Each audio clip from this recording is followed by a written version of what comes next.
The birds, welcome back to Forever United TV. We are bringing you your early morning roundup video here live in Calviá in Mallorca. The content does not stop. Dedication to the cause. Get your comments in, get in the live chat, and obviously drop your comments in as well once the video has finished. We're talking Hancko, we're talking SANCHO. I'm trying not to rhyme everything up right now, but is Dumfries really worth it? Is he actually going to get game time? 1 year left on his contract. Going to go into detail on that, what's happening there. Contrasting reports on Jadon Sancho right now as well from two different journalists. I'm going to explain what the demographic is there and what's happening right now. Both of these journalists out there in America with the squad right now, and both coming out with different stories as to what is going on with Jadon Sancho and where it's at with Manchester United. I talked a bit about it yesterday. I'll get into more detail on this today. But looking into the headlines, everyone wants to know what's happening with Manchester United. Where are our signings moving forward? That's coming first. Please give the video a like. We are on location. Show your appreciation. I'm rhyming again. I can't believe it. Give the video a like and obviously make sure that you do subscribe as well. Plenty of you have done already. We passed 50k the other day and now on the road to 51 already. Really appreciate you all joining last night as well. It was an epic show. I know some 30,000 plus who watched that one yesterday. Love that. Really appreciate it, guys. Anyway, I'll stop talking. Let's get into what's actually happening with Manchester United. So we know that Manchester United are holding out on Matthias de Ligt and Ugarte. We're not even going to cover that this morning. That's been put to bed. I covered all of that last night. United's approach on that, everything that's happening there. It's simple, really. It's simple. They're just going to wait until PSG and Bayern Munich both buckle and end up lowering the price. They're happy with where they are at, Manchester United. So obviously all of the other rumours have come about regarding fullbacks. That's been the main story and the main topic recently. Either way, we have got an update on Hannibal as well. Sorry, I forgot to put that in. We'll talk about that towards the back end of this morning's show as well. But in terms of the fullbacks right now, we know what we've got. We know the issues we've got. And we know the targets now that Manchester United are looking at. Over the last few days, we've talked about what? We've talked about Dumfries. We've talked about Frimpong being offered to Manchester United. We've talked about fullbacks that we can't get. I remember Xhaka leaving, Reguilon coming back, Alonso, the journeyman, coming to Manchester United on a free. There's plenty going on, but the ones I want to talk about this morning are Hancko and Dumfries. One for the left-hand side, one for the right-hand side. Let's mix it up because there is stories on these two this morning. Hancko, let's start with him. Left-hand side, I just don't think Manchester United are in a position to get this done. Feyenoord, I've seen Manchester United hovering around. They know that other clubs are obviously looking at Hancko as well. I think Liverpool were looking into him. There's a couple of other Premier League clubs that were also looking into this deal. And they've put a price tag of 30 million on his head, which, to be honest, is not affordable. I don't think anyone can afford that price for Hancko. He's a good player, don't get me wrong. He's probably worth that amount of money, but not right now in the market we're in. What we're finding is clubs that are just inflating the prices to put other clubs off, like smaller clubs right now who don't want to lose their players. Them players that are on decent deals, as in they've come through the ranks, they're on low money and very affordable and hard to replace. Them clubs are just putting an inflated price onto them players to make sure that they're covered, which they're quite within their rights to do. Hancko is exactly the same as that. 30 million, it's been reported in the Sun and a couple of other media outlets as well about Hancko being at that price. That's where Feyenoord have him. I just don't see Manchester United going into that. I don't see United delving into that situation with him. I don't think United really need him, personally, at that price. It has to be something of a, I don't want to use the word desperate, but like a loan move or something like that, or a free agent, someone that's not going to cost Manchester United any money. So when you hear stories regarding Hancko and other players that are actually worth quite a bit of money, still decent players, and United should always be looking for decent players. Look, Luke Shaw isn't finished yet, although he looks like he's on his last legs constantly every single season. You've got Amas coming through. We don't know what's happening with Malacia. Manchester United with Hancko, I just feel like they are looking at that situation and going, you know what? Well, he's a player there maybe for the future. If they don't want to sell him this year, we could maybe go and look at that next year. It's not going to happen this year. That's what we're looking at. And do you know what? I'm not bothered about that. I'm really not bothered. I'd rather not waste time That's why I don't want to go into too much detail about it. There isn't loads of news out there this morning. It's all in the minor detail stuff with this. But moving across to the other side with Dumfries, I want to ask you guys, do you think Dumfries is actually worth it? At 28, and it's like all the reports say, Manchester United have been linked with Dumfries year after year after year after year. If you were going to get him, you would have got him by now. He's got 1 more year left on his deal. It's the only reason Manchester United have even looked at this. Could they get a straight swap for Aaron Wan-Bissaka? At 28, what is Dumfries going to give us that Dalot isn't going to give us? I know some people like Dumfries. They think he's a good player. He's not a bad player at all. But what's the point in bringing someone in who isn't going to play? Unless you're going to play him on the right wing, because he obviously can play right wing back and further forward. He's that type of fullback. But with Dalot being there doing the same thing, who never gets injured, I understand, yes, Dalot can cover the left if we have serious injuries on the left-hand side and maybe invest there. But again, Wan-Bissaka or Dumfries? Dumfries is older. 1 year left on his deal. Should we not just wait and get him for free next year? I know we've got to leave. I keep coming back to it. I'm sort of like arguing with myself on Dumfries. And like, next season, Wan-Bissaka goes for free. Next season, Dumfries goes for free. Should we cut that off and just make it happen now? Do we feel more comfortable with Dumfries being back up than Wan-Bissaka? A lot of you would probably argue yes, because he offers more going forward. And that's how Ten Hag likes to play, possession-based football. And someone like Dumfries is, in a lot of people's eyes, mine included, a lot more comfortable on the ball than what Aaron Wan-Bissaka is. So look at that situation, that's why that's happening. It has to be. But guys, you let me know, do you feel like Dumfries is actually worth the money? Is he the right man for Manchester United? That's the question we've got to ask. Is it worth? It's not hassle. I think he'll probably want more money than what Aaron Wan-Bissaka wants. So is that going down the right road when you look at that? Honestly, I'm stuck. I'm at a level with that one. It's just one of them uninspiring signings for me. It is, and obviously we've got the excitement of everything that's happened so far this window, on top of everything that's hopefully going to come, like we discussed with Agate coming in, another centre-back coming in. This one, swap deals, yes, this is what levels, and this is what Manchester United are having to do now just to get rid of players. Is getting rid of the likes of Wan-Bissaka in a straight swap deal, trying to be clever in the market and trying to actually make things happen a different way. It's awkward, to say the least, and nobody has got any money. It's as simple as that. Which takes us then into the equation. It's like we need to sell Hannibal. We talked about selling Wan-Bissaka, Hannibal. These stories, everybody's making stuff up this morning in the papers and online, different publications about the main 3 players United have to sell. That changes all the time. Look, there's about 8 players Manchester United want to sell. And not one of them is a surefire dead cert that United can get rid of them. It's an impossible task for Manchester United right now when trying to get rid of players. And do you know what? I understand it. I do. A lot of people are getting really frustrated with it. Our kid messaged me the other day. No one knows what I mean by that. That's my brother. It's just Mancunian slang. He says, I've just seen McTominay's face on the plane. I can't stand it. Why can't we get rid of players like this? Because they don't want to leave. But Hannibal was one of them players on that list. And now we're hearing that there's an offer in from Copenhagen. That doesn't float his boat. How these players, I know they're under contract. And if they don't like the move, they don't have to go. But, oh, God, no, I don't like that. Well, oh, I'm sorry, mate. You're going to have to just go. But then Rangers come in for Hannibal as well. And Rangers offering a loan deal for Hannibal. That tells you exactly where Manchester United are at. This was the upcoming Manchester United star 2 seasons back. Ten Hag's first season, I remember being on tour, watching Ten Hag talking to him. You could tell he thought something of him. And he's just not been able to mentally control the demands of being a Manchester United player. Went to Seville last season, completely failed. Fell out with the coaches, went down like a lead balloon. Shocking. Absolutely shocking performance from him, and it just completely backfired on United. United were thinking that we're getting, what, I think it was 12 or 13 million out of that deal, like the obligation to buy with the loan.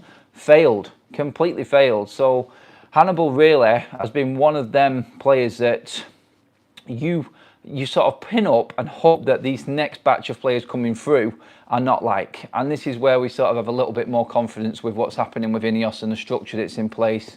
Jason Wilcox and everything like that, because Hannibal was a superstar in the making. He just could not find it in the first team. He couldn't find it. He had everything there that was needed except what he needed up here. Give the video a like, please, guys. Come on, it is early morning for you guys. A little bit later for me. I'm an hour ahead now, but still bringing you the content well on this short break. So show some appreciation and get some likes in the chat, guys. I think it's an easy amount of likes to get today. I don't even know if I give you a total at the start, actually, but hey, go for as many as you possibly want. That's what we'll say anyway. Creeping up to 500 in the room. Really appreciate you all joining us. Like, you guys get your comments in. I can see a few of you now talking, actually. Maguire, I'm at Tomini, know that Eric Ten Hag will give them a game eventually. People need to stop lying about players United are linked with. Dumfries is not injury prone. I don't care about the injury prone nature of it, to be honest. Like, at the end of the day, anyone can get a bad injury. Anyone can get an injury. Like, no one thought that Sandro Martinez was going to get crocked at the end of his first season at Manchester United and then be rushed back and it all happen all over again. It can happen to anyone. Casemiro last season, injured. Like, first time Bruno Fernandes has had an injury this season, missed a couple of games in his whole career. So anything can happen with injuries. Look, I said this the other day.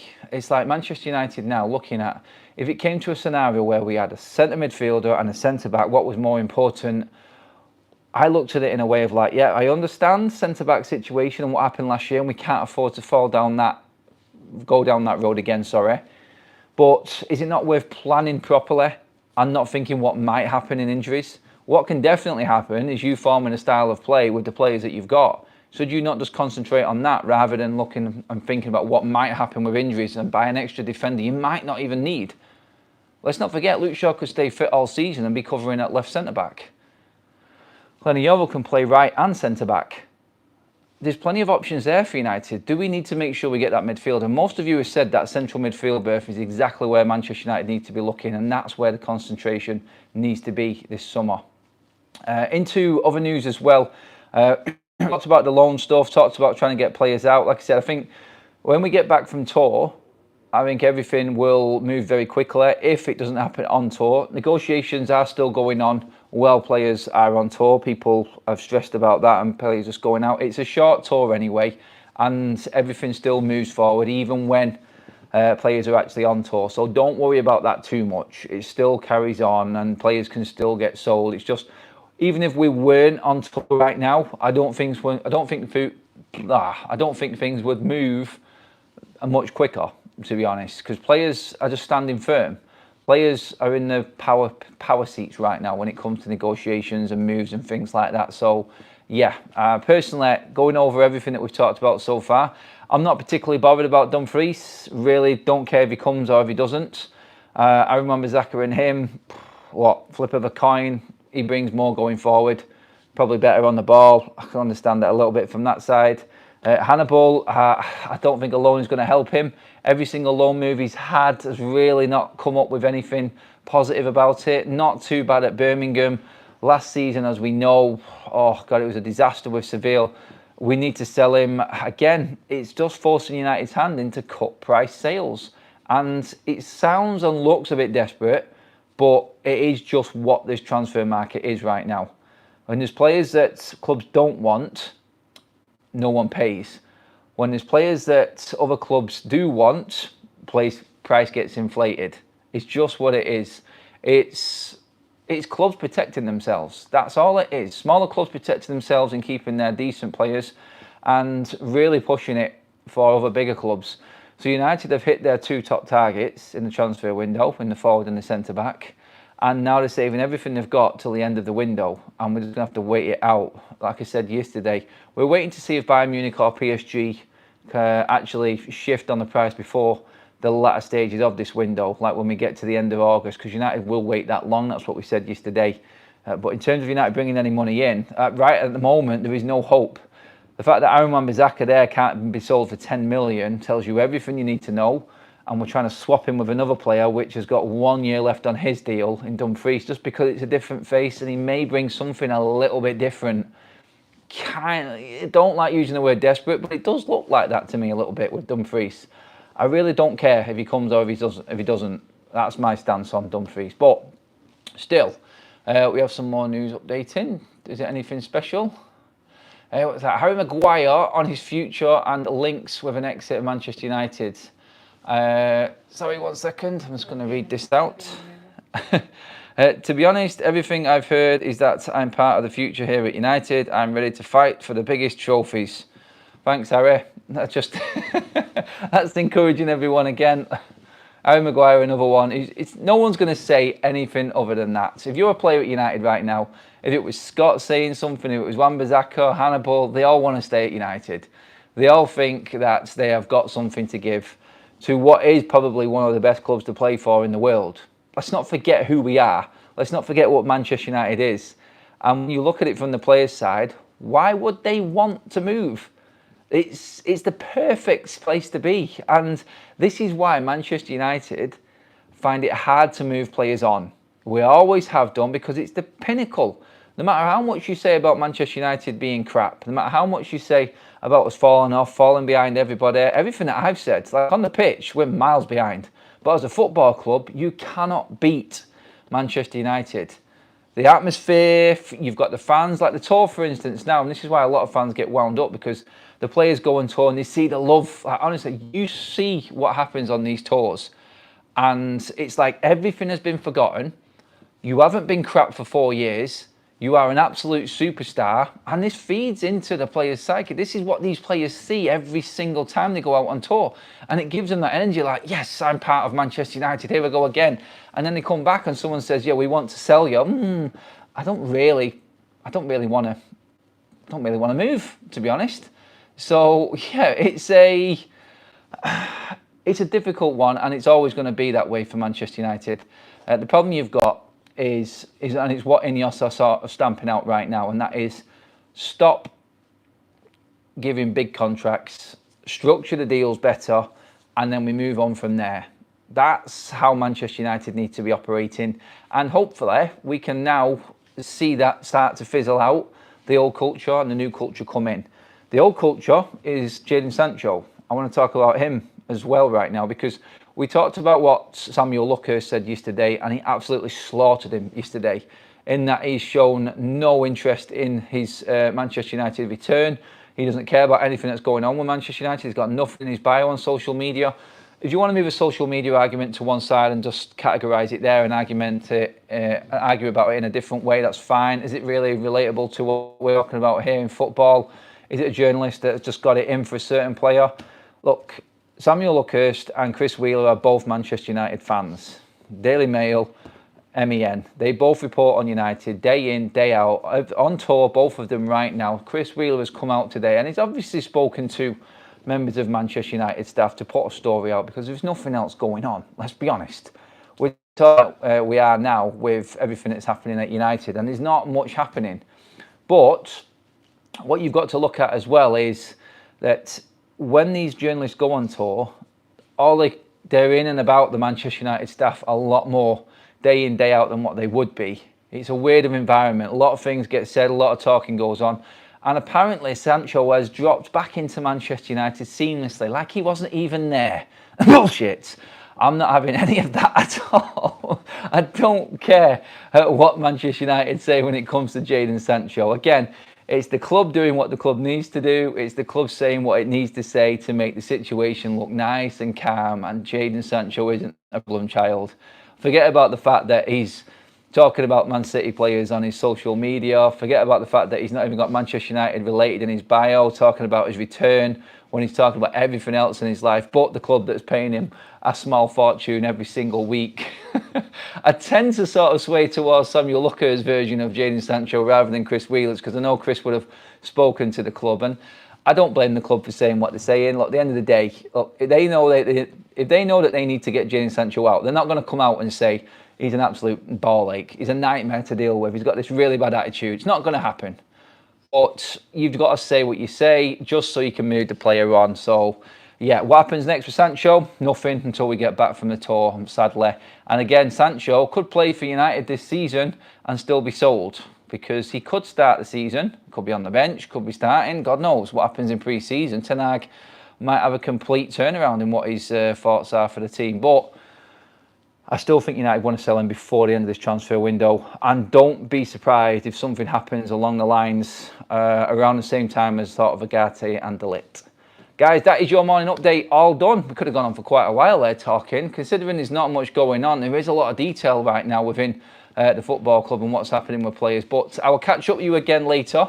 If there's any news to come, I'll be live. As always, guys, I'll keep you posted as to what's going on. Anyway, make sure you got your notifications on. Make sure you've subscribed to the channel. Please give the video a like on the way out. So I appreciate you all tuning in.